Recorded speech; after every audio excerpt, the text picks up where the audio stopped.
வணக்கம், வெல்கம். இது சிம்பிளி சமையல். நான் உங்கள் ரேகா. எல்லோரும் நலமுடன் இருக்க இறைவனை வேண்டுகிறேன்.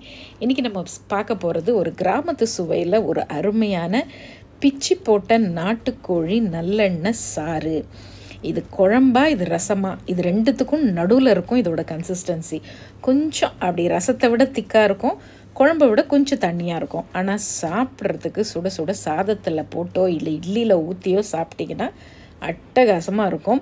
மழை நேரத்தில் சாப்பிட்டு பாருங்களேன். இந்த வீக்கெண்ட் கண்டிப்பாக இந்த நாட்டுக்கோழி வாங்கி இதை ட்ரை பண்ணி பார்த்துருங்க. நம்ம சேனலில் புதுசாக பார்க்குறவங்க சேனல் பிடிச்சிருந்ததுன்னா சப்ஸ்கிரைப் பண்ணிக்கோங்க, பெல் ஐக்கான் கிளிக் பண்ணிவிடுங்க, ஆல் பட்டனும் ப்ரெஸ் பண்ண மறந்துடாதீங்க. வாங்க இப்போ நம்ம கிச்சன் போகலாம்.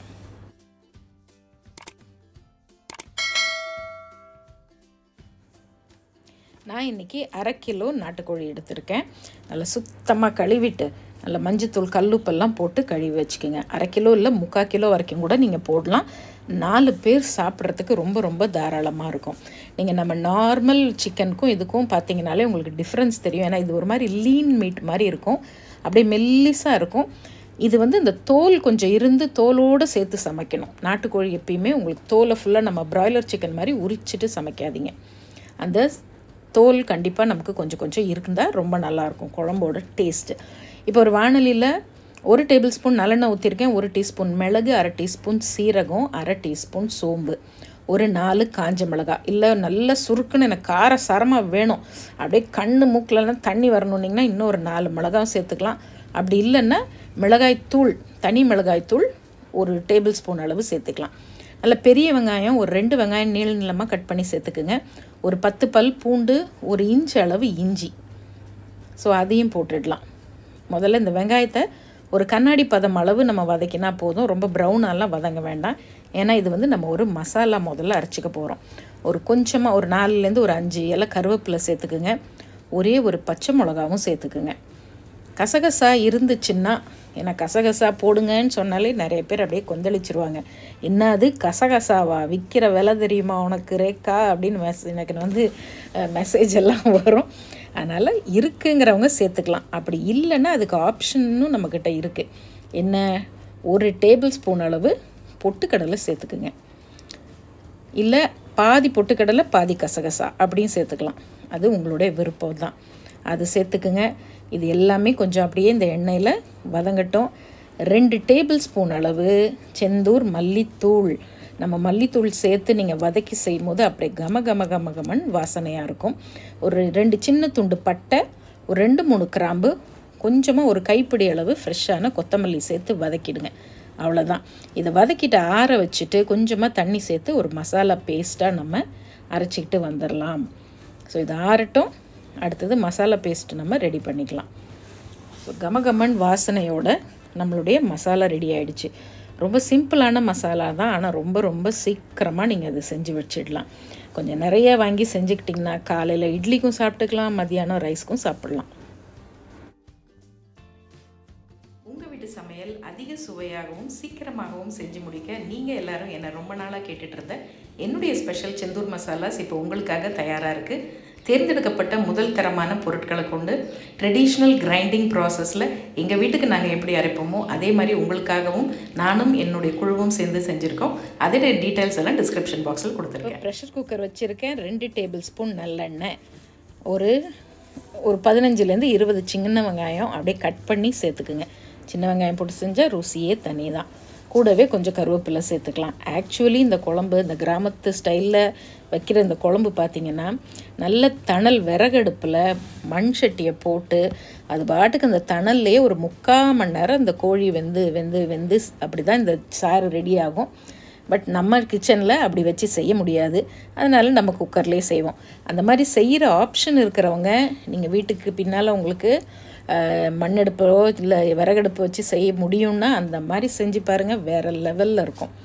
இப்போ நம்ம சிக்கனை உள்ளே சேர்த்து இந்த வெங்காயத்தோடு நல்லா ஒரு 5 நிமிஷம் வதக்குவோம்.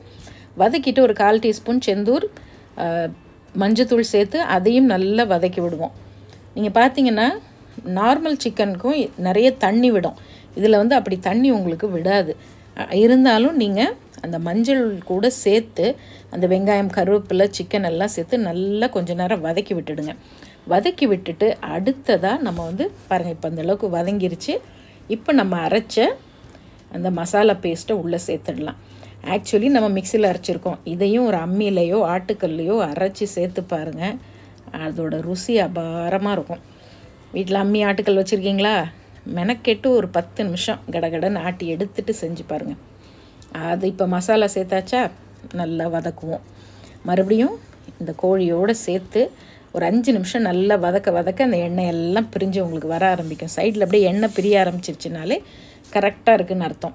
இப்போ நான் என்ன பண்ண போகிறேன், ஒரு அரை மூடி தேங்காவை பால் எடுத்துக்கலாம். 2 பால், முதல் பால் 2 பால், ரெண்டையும் சேர்த்து கிட்டத்தட்ட ஒரு 200 ml அளவு தேங்காய் பால் எடுத்துக்குவோம். அந்த தேங்காய் பாலை இது கூட சேர்த்துடலாம். ஃபஸ்ட்டு பால் செகண்ட் பால் ரெண்டும் சேர்ந்தது தான் இது. கூடவே ஒரு 1.5 கப் அளவு தண்ணியும் சேர்த்துக்கலாம். இந்த தேங்காய் பாலும் சேர்த்துட்டு ஒரு கொஞ்ச நேரம் அப்படியே வதக்கிடுங்க. அதுக்கப்புறம் நல்ல வெதுவெதுப்பான சுடுதண்ணி, அது ஒரு 1.5 கப்பு, அதையும் சேர்த்துட்டு எல்லாத்தையும் நல்லா மிக்ஸ் பண்ணி விட்டுட்டு இது அப்படியே கொஞ்சம் கொஞ்சமாக கொதிக்க ஆரம்பிக்கும். அப்போது ஏற்கனவே நம்ம வெங்காயம் வதக்கும் போது ஒரு 1/2 டீஸ்பூன் கல்லுப்பு போட்டோம். இப்போ ஒரு 1/2 டீஸ்பூன் கல்லுப்பு போட்டிங்கன்னா கரெக்டாக இருக்கும். நார்மல் சிக்கன், அதாவது பிராய்லர் சிக்கன் ஒரே ஒரு விசில் விட்டாலே பஞ்சாக வெந்து போயிடும். ஆனால் நம்ம நாட்டுக்கோழி அப்படி இல்லைங்க, ரொம்ப ஸ்ட்ராங்கான பார்ட்டி. அதனால் எப்படியும் ஒரு 4லேருந்து 5 விசில் விட்டிங்கன்னா தான் தலைவர் வேகுவார். அப்படி இல்லை ரப்பர் மாதிரி 2 பக்கமும் பிச்சா கூட பிக்க முடியாது. ஆனால் அவ்வளோ ஸ்ட்ரென்த் இருக்குது இந்த கோழி குழம்புல. இப்போ பாருங்கள் நல்லா கொதிக்க ஆரம்பிச்சிருச்சு. இப்போ நம்ம ப்ரெஷர் குக்கர் மூடிடலாம். மூடிட்டு 5லேருந்து 6 விசில் கூட விடலாங்க, தாராளமாக. நான் தான் சொல்கிறேன், மண் சட்டியில் போட்டு தணலில் போட்டிங்கன்னா 3/4 மணி நேரம் இல்லை 1 மணி நேரம் வரைக்கும் கூட வேகும்னு சொல்லுவாங்க. ஸோ அந்தளவுக்கு வேக வேக வேக இந்த குழம்பு, இந்த மசாலா எல்லாம் அப்படியே ஒன்றா கலந்து அப்படியே எண்ணெயெல்லாம் பிரிஞ்சு திறக்கும் போதே அந்த கோழியே கூவும். பக்கத்து வீட்டில் இருக்கிறவங்க எல்லாரையும் கூப்பிடும், எங்கள் வீட்டில் இன்றைக்கி நாட்டுக்கோழி குழம்பு வாங்க வாங்கன்னு. அந்த அளவுக்கு வாசனை ரொம்ப நல்லா கமன்னு இருக்கும். பாருங்கள் எண்ணெயெல்லாம் நல்லா பிரிஞ்சு வந்துருச்சு.